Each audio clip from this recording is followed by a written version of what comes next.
Welcome to Under the Lens. Come and enjoy an extraordinary, raw, and unfiltered podcast that delivers debate, discussions, and interviews about film, pop culture, and everything in between. Here is your host, film critic and journalist, Byron Lafayette.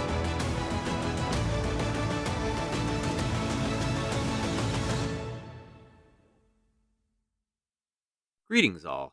Before we get to today's podcast episode, I wanted to apologize. The sound quality of my voice in the following interview is not very good, mostly due to the fact that I was not in my normal recording space when I conducted the interview. So due to that, the sound quality on my microphone was not very good. The interview, however, was very good, and I appreciated the guest donating his time to be able to come on the podcast and talk about his book.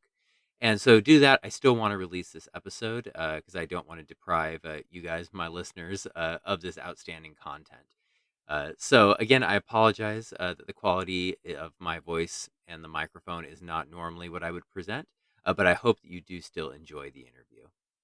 Hey all, and thanks for joining us today. Today we're going to be talking about a very special topic, namely the Snyderverse of Zack Snyder's DC films. And I have a great guest with me today, Daryn Kirscht, and he has written a book called the Snyderverse Saga. And it's a very exciting book. It's been getting great reviews on Amazon and from fans who have been reading it. And so as soon as I heard about it, I just knew that I had to have him on the podcast to talk about the sometimes wild world of Zack Snyder's DC films. So thanks for joining the podcast, Daryn. Thank you for having me. Mm-hmm. And so, just to jump right in about this book, where did the seed or the genesis for the idea for it come from? That's a good question. So for a long time, obviously the fans have been contributing their unique creative skills to either promote the release of Snydercut movement or to promote Zack Snyder himself or the American Foundation for Suicide Prevention, which is so incredibly awesome to see how everything that's been done through that. And I'd always kind of wanted to do something like that too. It's just I didn't really know how to do that for a long time. Like in 2019, the city I live in, they had their first Comic-Con that year. And I had a booth and it was about the release of Snydercut movement because this was long before it was announced or anything like that. So after that, and that it didn't really go as big as I thought it was going to be in my town, and so I was like, well, what are my strengths? What are my weaknesses? And I eventually was like, well, I'm a writer. I was a contributing writer for 2 different entertainment websites, and so I just kind of was like, I was naive enough to take on such a daunting task, and ended up writing a book. Yeah, it's incredible, because, just when I was reading through it and stuff, I love how thorough you are. I love, that it's basically just it's a written history, which I just thought was amazing. And also, I'm in grad school right now. And so one thing I was kind of geeking out a bit was I was like, he has footnotes. I was like, I love the footnotes. It was amazing, because sometimes people will put them, at the end of the book, whatever, but I just loved how you had those at the end of wherever, whatever page or whatever you mentioned. I thought that was just awesome. Yeah, it was. Yeah, I agree. Yeah, it was something that it was tedious to get every single one of those and format it correctly and go through the whole process of that, but it was so worth it. I love how it, like you said, it's on each page. That way you're not scrolling back and forth from where you're at to the back of the book to back to where you're reading. This back and forth thing, it's just on the bottom. I know on the ebook, I think it's technically they're all at the end because that's just how ebook formatting goes, I guess. But yeah, for the hardcover or the paperback, that's on the bottom of each page. Yeah. Yeah, it's definitely, it's pretty cool, and I think especially, when it comes to Snyder stuff, unfortunately, a lot of us fans are the target, of a lot of people in the popcorn gallery. And it's nice to have those sources in there so you can be like, hey, you know what? Here it is right here. I said it and it's right there. There's no doubt in anyone's mind. So I really enjoyed that. Exactly. And talking a little bit about that, the amount, of things that you talk about in this book, and the entire story is just so gargantuan, that's how much research did it take, for you to kind of pull everything together for this book? Okay. So here's the tricky thing about it. I actually, a lot of it I experienced because I've always been a fan, right? I've always Mhm. followed along with a lot of this stuff. So I knew 70 to 80% of the stuff that's in the book because I was online, I was reading it when it happened, I was there, so I experienced it. The biggest thing was just kind of going back and adding everything into the book and kind of compiling everything into one big document per se, and adding in all the sources to back everything up. Honestly, the book probably could have been even longer than what it is. It's just there were some things I couldn't quite confirm, or things that changed or whatnot. So, yeah, No, that's very true. Because I definitely agree with you that this story could have even been longer, just because so much happened. And it's pretty amazing when you look back and you think of how much has happened. Just over the few years. It hasn't been that long, but so much has happened since 2013. I know, right? And for those who are listening, and maybe those who have heard of the DCEU but they aren't 100% familiar with everything, what films are we talking about when we say the Snyderverse? Like, what films would you say are included in Right, because I know, like, recently, like, Zach has made some comments about, like, what does the Snyderverse that? mean? Is it DC? Is it his original IP projects over at Netflix? Is it everything, Mhm. anything Zack Snyder related? So my book specifically is talking about uh, his his run for the DC movies. So it starts with Man of Steel. Technically, I kind of start with the end of The Dark Knight Rises and how like that was kind of the lead in to Man of Steel, and then kind of go through the whole process of Man of Steel, the whole process, pre-production, production, marketing, the fallout, if you will, of BVS. I talk about Suicide Squad, Justice League, Wonder Woman. I talk a lot about some of the movies that didn't actually come to fruition. There's a whole chapter dedicated to Ben Affleck's Batman movie that never happened. That still to this day just haunts me. But It, it, it, uh, it is it is one of the great tragedies of Hollywood. Honestly, I the know, more we hear yeah, about it, the more that comes out. I'm like, oh man, I know, and I'm still looking forward to the Matt Reeves version. I really am. I oh think it yeah, looks really cool. But no, there's a whole chapter about that, and then obviously there's a whole big section talking about the Snyder Cut, Zack Snyder's Justice League. And that, like, I talk about like Man of Steel 2 and how that hasn't actually come to fruition. The Green Lantern Corps movie. I talk about all the changes with the Flash movie and Joker, and even some of the things that don't really like specifically apply to the Snyderverse, but just kind of touching on them and like, hey, here's kind of where it went.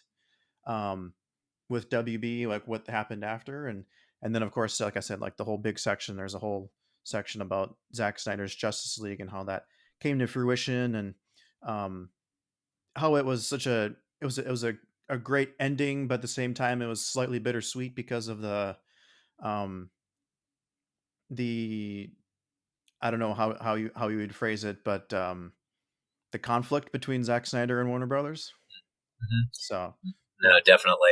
Yeah, that's like, that's what I always tell people is like, I always tell them like, hey, if the Snyder cut is the end, and he never does anything else for DC, I was like, there's a part of me that is satisfied just because it is an engaging film and it does really kind of take that trilogy to a conclusion, but at the hmm same time, I'm like, please give us Justice League 2. Please give it to us, I know, right? Yeah, Uh, so it's yeah, definitely I feel you there. It's definitely a very very bittersweet. yeah. I just want to see Ray Porter, as Darkseid again.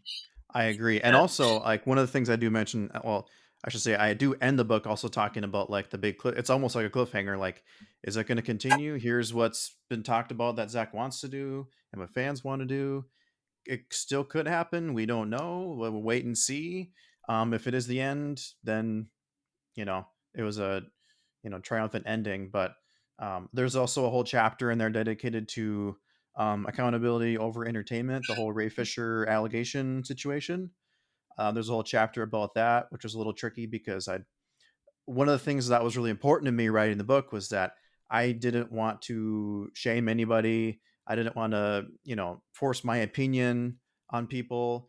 It was just me telling the events of what happened, and then people can make their own decisions because, nobody should be making their own decision off of what I say. They should make it on what they feel they should say. So it was really important to me to write it from a somewhat neutral perspective, a professional perspective, when writing the book. So that was another chapter that I covered too.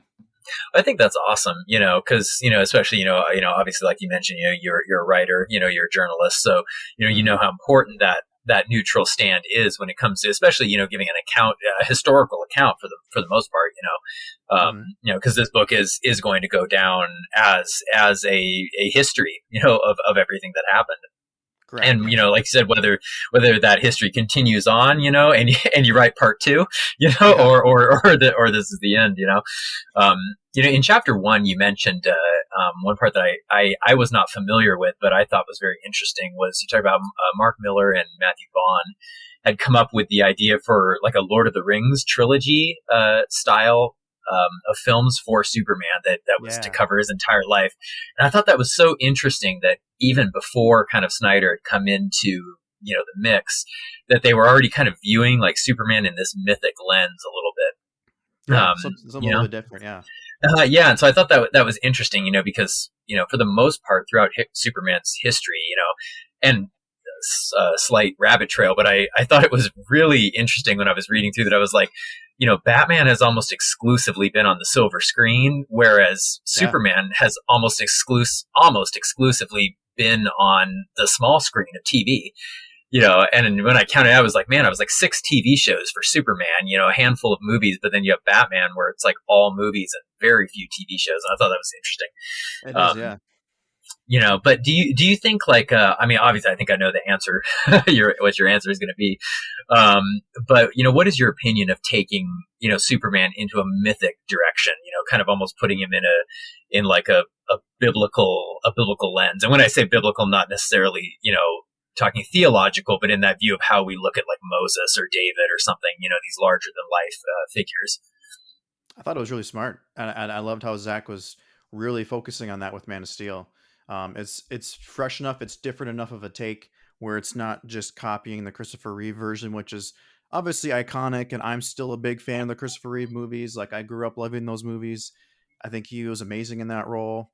So I mean, I'm glad they didn't just go the route like Superman Returns did, where they just and a lot of some of the other incarnations where they just kind of copy that, they just kind of keep it the same, keep the status quo. And I love how Zack kind of branched out and kind of was like, well, let's pretend like none of those previous movies ever happened, and let's just base it on the comic books, and do a totally fresh new take for a new generation. And it's funny because when Man of Steel, when they were first announcing it and when they were making it and the trailers were first coming out, at first I was a really big Smallville fan. I still am. I sometimes show up on a Smallville podcast plug, but I was like, Tom Welling's this generation's Superman, like Smallville's this generation's take on that character. What are they doing? And then I saw the first trailer for Man of Steel, and I was like, okay, never mind. I take back everything I just said. So I was super into it. I love how like Zack really leaned into that, that a lot of those allegories and a lot of like, and I do mention that in the book too, of a lot of the things that Zack was really trying to do, like Superman being 33 years old, when he leaves the ship in Zod's ship in the sky and he descends toward Earth, he's in the shape of a cross, and even in the waters like that. So there's a lot of different nods to that, and I thought that was a really cool way of kind of leaning into it for a new generation. No, I definitely agree. Because with those, like you said, kind of the Christ figure allegories. It fits really well with Superman. He was kind of designed by the original creators to almost be like this Moses type character. Coming in the pod, and such. And so I did enjoy that a lot with Zack Snyder. I know there were some haters on Twitter that were like, oh, we get the Jesus imagery, but I was like, hey, it works. And I think it I don't know, I liked it personally. It does, yeah. And I want to just acknowledge, I understand the creators of Superman were Jewish. I get it. I know what you're saying. I know it's a thing, but I love how the character can evolve with each coming new take on it. I love how it can evolve with the current day, with the current times. Exactly. Yeah. I definitely 100% agree with you, that we don't have to have these characters, whether it's Superman, Batman, Wonder Woman, anything, they don't have to remain the same, and if anything, they should always be evolving and changing, Right. Yeah. and that was honestly why part of the reason I loved the first Wonder Woman film, because I was like, hey, you know what? Linda Carter is awesome. She was iconic in that role and stuff, but, and it's like, obviously, she kind of created this, the engagement, for that character. But it was awesome kind of, showing a different view, with Gal, as this kind of warrior princess type, thing that is, strong, but emotional. Just, it was awesome. I thought Snyder and Jenkins did a great job bringing that character to life, for a new generation, as we said. Oh yeah, I completely agree. I mean, you could almost argue they did it too well, because she a lot of people think she outshined Batman and Superman in their own movie. She was so good for the limited screen time. Like, she was awesome, and the soundtrack by Hans Zimmer was just incredible in that scene. And it's just like it's so awesome. Oh, it's true. I mean, I will never forget, when I saw the theatrical version of BVS in theaters, when, Batman's about to get it, from Doomsday. And then, you have that guitar riff, that drops as the shield goes down. I honestly, the theater was cheering and clapping, and it was just like an iconic moment in comic book movie history, I think, personally. Oh yeah, for sure. Yeah. That, and then obviously, like you said, the Wonder Woman movie was fantastic. Patty Jenkins did an amazing job on that movie. And I mean, I still argue the best scene of any DC movie, personally, I think, comes from that movie, and it's the No Man's Land scene. Ooh. Like, that's still my favorite scene. That scene was incredible, and it was amazing. I saw that one in theaters too, and I was just like, it was, everything about it was just the music, the filming, the acting, everything was perfect. Oh yeah, I saw goosebumps. Yeah. Oh, I know. Yeah, it's like every now and then I'll go, and I'll see that scene again on YouTube, and I'm like, oh, it's just as good, you know. Oh, so but. Man, so to chat just a little bit about like BVS, Batman versus Superman. Yeah. And you talked about this a little bit in its chapter as well. That one of the things I disliked about that film, and what I think possibly may have contributed a little bit to the backlash, was the title. And you mentioned that, that I loved, the title that Snyder mentioned, that you talk about, where it's a son of sun, night of night. Yeah. I absolutely love that title. I was like, man, I hadn't heard of that before I read it in your book, and I was like, oh, this is amazing. And do you think that the studio pushing for the pulpier, versus title maybe helped to missell, the film to audiences who maybe expected something else when they were going in? Like, instead of a heavier theological, philosophical take, they were maybe expecting the more bam, smack, pow type of film. Yes. Yeah. I mean, even back then, like when I was super into it. I was, trying to watch any behind the scenes footage I could, and I was following it all online, and I was just so into it all the time. I'd never been more excited for a movie. Probably still haven't been as excited for a movie as that one.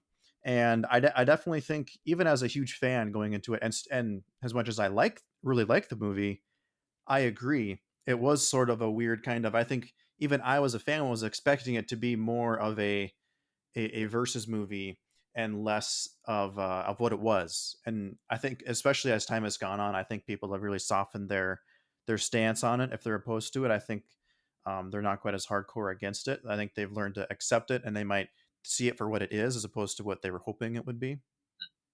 Yeah. Yeah, I definitely, I agree. Cause it seems, just as the years have gone by, the approval of that film and just kind of the rediscovery of it have increased it, that more and more people are enjoying it, and, versus like other films that are maybe a bit more divisive, that kind of people, aren't quite as, the fan base isn't growing for, it's like, I think of a film almost like The Last Jedi, and, and I know there's people who really love that film and there's people who really hate it, but I almost kind of view that a little bit kind of like Batman versus Superman, in the sense of kind of the divisiveness and the fan bases and such, but I think it's interesting that you look at, BVS 3 years later versus Last Jedi 3 years later, and you see kind of, the difference, of how much people are finally coming on board the BVS ship, and saying, oh, this film is actually way better than we were told it was in the beginning. Oh yeah, I definitely agree. I definitely can understand the similarities between those two. Yeah. Kind of continuing on a little bit, with that, I kind of wanted to chat a little bit about the panic at Warner Brothers that happened after BVS. And this was, you also talked about this in your book, BVS was profitable. I think in the book you mentioned it was like 100 million in profit, somewhere around there. It made a little under 900 million worldwide. Mm-hmm.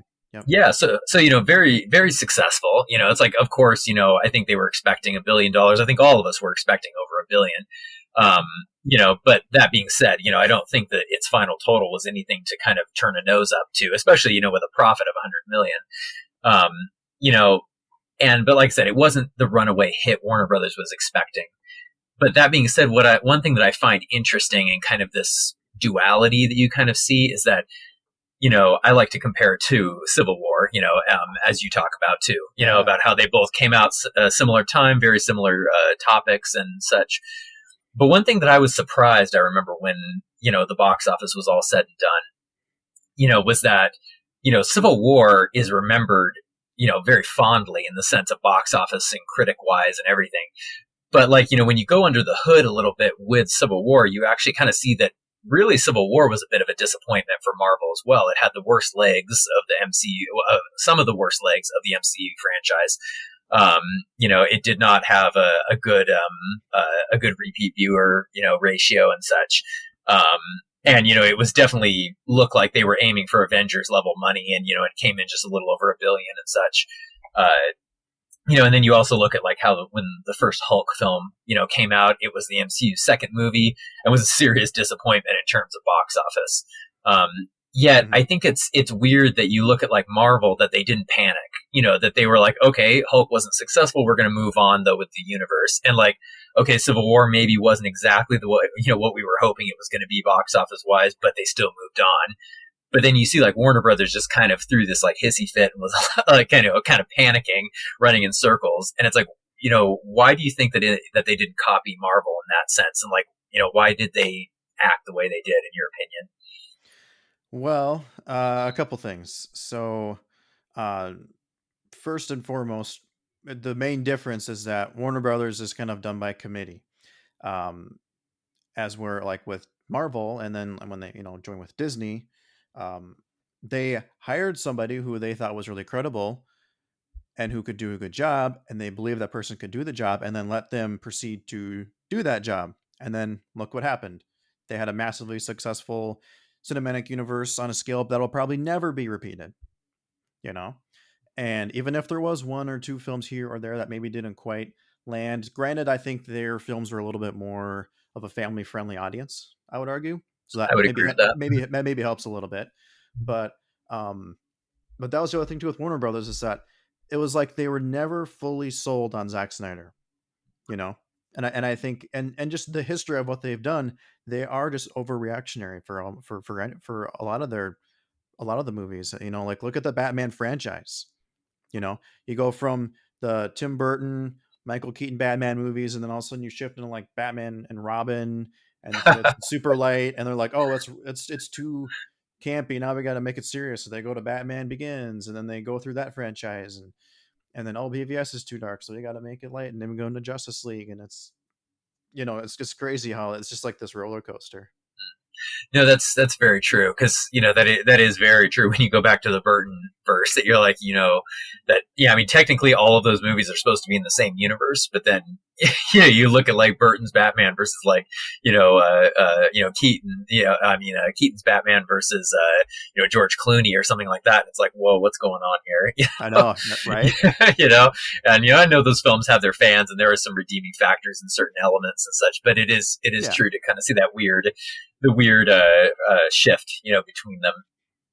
For sure, yeah. This is probably going to be like a PTSD question for you, but I got to ask, did you see Justice League? We'll just say in theaters in 2017. Oh, I sure did. I shared the story online a little bit ago, when I was first talking about the book, when the book first came out. But I did actually, and I don't know if you've heard that story or not. I have not, no. Oh boy, you're in for a treat. So quick story, okay? So yes, I did go see the theatrical version of Justice League in theaters. The caveat, the big thing with that was that at that time in my life, I was planning on proposing to my girlfriend at the time. And I was like, well, this is probably the last Zack Snyder DC movie. They keep saying it's going to be and with his tone and his style, and I was like, you know what? I'm just going to propose after the movie. So, I got the ring. There was that last trailer that had Clark and Lois, and he mentions the ring. And I was like, this is going to be amazing. It's already foreshadowing it. So, and I was super excited. And we go to the movie theater, and I almost had like a mini panic attack because that scene was not in the movie. Oh my gosh. You know what I mean? And I was like, shoot, what do I do? I was like freaking out. And then I was just like, well, I was obviously going to propose anyway. Like there was never a scenario or a multiverse where I didn't propose, So I still proposed after the movie, and it was great and all. And now we're married and life's good. But that was my story. Was like I had like a panic attack. Like shoot, like why wasn't it in the movie? I couldn't. It was in the trailer. I couldn't believe it. But yes, that was my experience watching the movie, I guess. Oh, that is a really funny story. Yeah. It's a great story too, man. Oh, I hope you get to tell Zach that one day, because I keep getting a kick out of that. Oh, I hope so, yeah. Man. It was funny because that wasn't the only one too. When I went to watch Suicide Squad at the movie theater, it was another interesting experience because the last like 10 minutes of the movie, the sound cut out. And it was just silence for the last like 10 minutes. So like everyone in the theater, it was actually kind of fun because everyone was like guessing what they were saying, and it was this fun kind of communal experience. And then afterwards, like we were trying to get our refund back, and the lady said, no, I can't do that. And then people were getting mad, and it was just crazy experience. So. Oh, that is wild. Oh, yeah. Man, I felt, it was kind of, a similar experience in the sense of when I watched, Justice League, that I was like, where are all these scenes? I was like, what's going on? Right. Because I was like, one, I was like, when they announced it was going to be 2 hours, I was like, one, I knew for sure that was not Snyder's original goal, because I was like, he never makes 2-hour movies. Like all of his are way longer.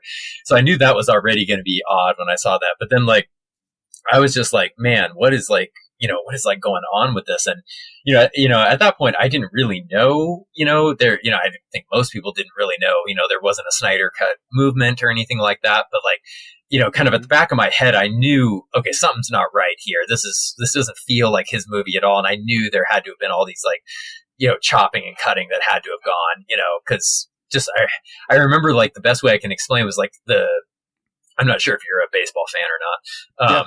Yep. Yeah, but it's like, kind of like, how they play the highlights of a season going into, like the World Series or something like that. That's like what that film felt like. It felt like we were watching the highlights of like the movie, and there was no like, no transitional scenes in between. It was just like, oh, move from one highlighted action scene to the next. That's a great comparison. Mm-hmm. Oh, thank you. Yeah. So it was wild, man. So kind of like, going into a little bit here of the, the Snyder Cut movement, that you talk about. Yeah. You mentioned, in one of the chapters about, and I think the chapter was called Setting a Dangerous Precedent. Oh, yeah. And it was like how a lot of, critics and a lot of fans and people were kind of saying like, oh, I don't support the Snyder Cut because it sets a dangerous precedent. I've even had like fellow critics say that to me, that they're like, oh, I'm glad his got released, but this shouldn't become a normal thing. And like, and personally, like with me, I don't fully understand that, because I don't understand why people would be so threatened by the ideas of allowing directors to showcase what their vision is. And it's kind of like, and so I was curious about your thoughts on that, because, I even tell people, it's like, hey, this isn't just a DC thing. I'm like, hey, you know what? If there was a J.J. Abrams cut of Rise of Skywalker, I'd say, let's release that. I'd love to see it, Yeah, I'm totally on board with you. Mm-hmm. I feel it the same way. I was really shocked and taken aback by how against it people are even before it was announced, and how like even like in 2018, 2019, how so how against it everybody like in the media and journalism field kind of were, and that's why people like Mark Hughes are invaluable, and why we love them so much, because he'll tell the truth no matter what, and he's a fan like us, yeah. But he was one of those people who was like, no, I have heard like from people involved in the production, like it's a thing, you know. Maybe not the 4-hour cut that we got, but there is a version that exists, it's a real thing. And it was just this backlash against it, and then obviously when it was announced and how against it people were, like even one of the websites I wrote for at the time, that I mean, I asked them like, hey, is anyone covering this? And they were like, and like they actually didn't want any coverage of it. They said no, basically. And I wrote like a 2,000 word like piece for it, and they said no because they and even on their podcast later they mentioned they thought it was kind of rewarding toxic fandom and all this stuff. Oh my gosh. But that was just like the narrative that they were that was building, and I was really shocked because it's like, well, you as a studio, you agreed to let this filmmaker make this movie. Why don't you let him make that movie? Or better yet, he made that movie. Why? I mean, it's sitting on a shelf collecting dust. Why not release it? You're going to make money off of it. There's a passionate fandom for it, that's raised hundreds of thousands of dollars for suicide prevention. And it's just like insane that they wouldn't, and Yeah. like it's just it was crazy to me. And I'm totally on board with you. It's like, sometimes I get it. Like sometimes you got to play ball or whatever, but it's, sometimes you have to concede or you have to meet in the middle. You have to compromise sometimes. Like I get it. Oh, definitely. Even Zack had to with those quote unquote rules for the Snyder cut with Green Lantern, but I mean, but it's like it's already filmed. A lot of the effects are done.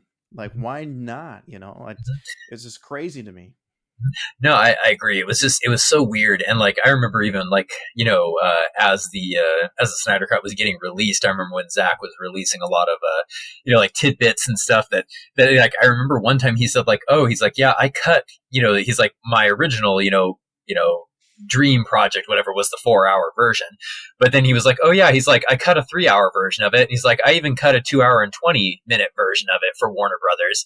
And I was like thinking to myself, I was like, okay, like, why do you spend all this money on reshoots when he has literally given you like a fairly short, version of his film, that's like 2 hours and 20 minutes. Like, why not just release that and save, the money? Because you think about it, you're like, okay, even if it made just as much as it did in theaters, they would have actually been profitable on it, It's like, did we actually not learn anything at all from the BVS, Batman versus Superman theatrical release, and then the Ultimate Edition? Did we not learn from that? Like, you can't just chop up a version of the movie and expect it to make sense. Exactly. I 100%, and what was kind of funny is like, that was part of the evidence that I even said when I said to people like, hey, I feel like a longer version of like Rise of Skywalker exists, because I was like, like Terrio's scripts are really good. I was like, but they turn to not be very good when the film is cut up. And I was like, I really don't feel like Terrio turned this script for Rise of Skywalker in. I was like, I feel like there must have been a lot cut out, because I was like, it wasn't a very good script, and he's not that type of a writer. Oh no, I agree. I think I remember him saying, it might have been one of the articles I mentioned in the book, but I remember him. He talked about Rise of Skywalker, and he didn't really seem to talk very negatively about it. I think he'd mentioned that they wanted it to be 2 movies instead of 1, because of the story they were trying to tell, but the mouse said no, so that didn't happen.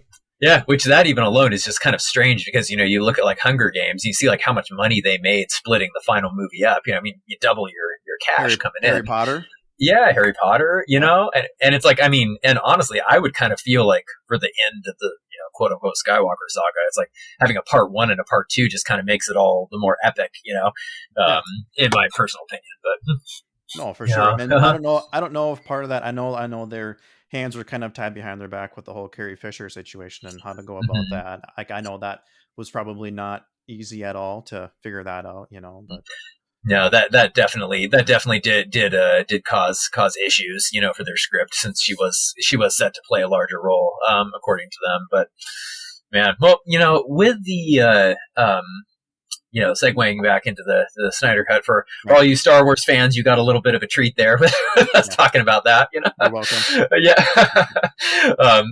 With the new management coming into like Warner Brothers and HBO Max, and stuff, and there's a lot of rumors, about possibly, Hamada or Sarnoff being removed. Who knows if those are true or not?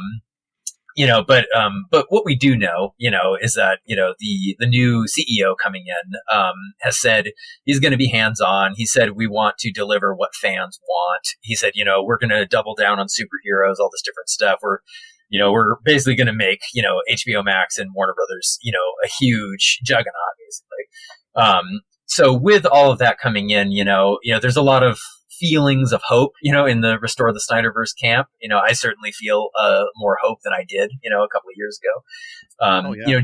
Do you think that there's a possibility that we could see Justice League 2 or a Man of Steel 2 or something within that universe with this new administration coming in? Good question. That's the ultimate question, right? Are we getting more? It's tough because I'm also a really big fan of what Zach's doing at Netflix. Mm-hmm. Like I'm super excited about Rebel Moon. I'm crazy excited about that movie. It's going to be amazing, I think. I agree. I think so too. I'm really excited. Like I liked Army of the Dead. I'm not like a huge zombie horror guy, but I was really into that movie. I liked Army of Thieves as well. I just saw that the other day. I thought that was really, really good. Really excited. I really liked that movie too. I'm excited to see more. Is it Planet of the Dead, right? That's the next one. Yes, yeah, Planet of the Dead. Mm-hmm. So I'm excited about that too, obviously, and the bigger ramifications there. And but yeah, so like I'm a fan of what he's doing at Netflix, but at the same time, obviously, like yes, of course, I would love to see them do the nightmare future for Justice League movies. I would love to see the Atom get his own movie, like Zach had mentioned. Ray Fisher getting a Cyborg movie. I mean, it's kind of that's almost even a bigger disappointment that he didn't get to continue that role after how amazing it was, in Zack Snyder's Justice League. So, there's so much potential. Obviously, like with Deathstroke, there's so many different ways you can go about it with continuing the Snyderverse, and just Man of Steel 2, the Batfleck movie, and like there's so much potential, but it's tough because I know like Zach's doing Netflix, and but obviously there's a chance it could happen, probably under the right circumstances, probably not within the next year. You're probably gonna have to wait a little bit to get everything kind of set up and whatnot, but yeah, I would love to see more. No, yeah, definitely. Yeah, I agree. And I can't imagine, with with the new owners coming in, I can't imagine that they're not seeing, these articles coming out every day, of like, Army of the Dead, one of Netflix most watched films, Army of Thieves, #1 in 90 countries, that they're seeing like how big, his films still are. And I can't imagine that they're not maybe thinking like, hey, maybe this was maybe they shouldn't have let him go, Right. But like I said, I'm excited about what he's doing at Netflix as well. I think Rebel Moon is going to be just, I think it's going to, if what he said is true, that it's going to be the prologue of Man of Steel on steroids, and I'm like, man, we're in for something wild. I know, right? That sounds really cool. Yeah. So, man. So kind of we get to the end here.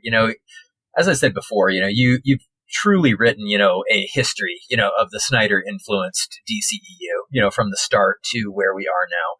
And, one thing I really, really liked about the book was that anybody could pick this book up and they could never have seen any of these DC films. They could be a casual viewer. They could, whatever. And you lay out everything for them, down to the cast of the films, down to descriptions of the trailers. Like, they really do have a front row seat to what happened over this time period. And what do you, as an author and as the author of this book, hope and want readers to get out of it? Just like a better understanding of what was intended, what they were trying to do, and just like the overall bigger picture of the story of what happened, the behind the scenes aspect of it, the audience aspect, the studio aspect, filmmaking aspect, like all these different things that kind of mesh together. I would love for people to, either whether they're a fan of the movies or not, I think it's a movie for anyone who's interested in this kind of topic, or filmmaking in general, and how movies work and how movie making works. Even if you're not a big fan of the movies, I think you could still enjoy the book.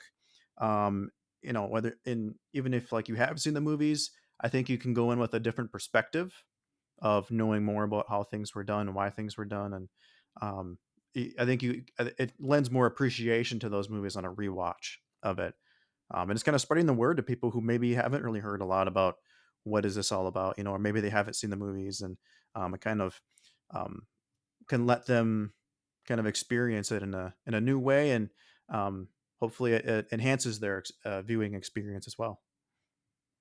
Excellent. So, where can people get their hands on it? Yeah, so they can find it on Amazon. There's an ebook version, paperback, and hardcover. They're all on one page together, and you can pick which version you'd like to get. I think there's even a thing where you can actually view like the first few chapters or something like that of the book as well if you click on there as like a preview. But it's all on Amazon. The Snyderverse Saga, the culture-shattering phenomena behind Zack Snyder's DC film universe.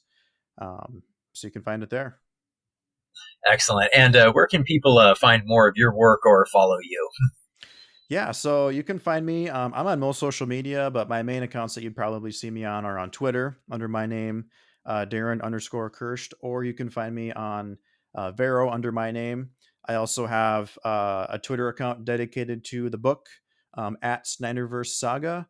And I'm also launching my own podcast here shortly called Round 2, the film sequel, which covers the second installment in a film franchise and why returning for the sequel is so special. I also have a Twitter account for that too called at Round 2 Podcast. And you can also find me on the level 33.1 episodes of the Always Hold On to Smallville podcast. Excellent. So, you heard that, guys. So definitely go give him a follow and check out his projects. I give you a digital fist bump for that Vero plug. I use that a lot too, Right Awesome site. So, man, well, thanks again, for coming on and chatting about this. I had a great time, and I hope everybody else enjoyed it. Yeah. Thank you. Thank you for having me on. It was a blast. It was a pleasure. It was a lot of fun.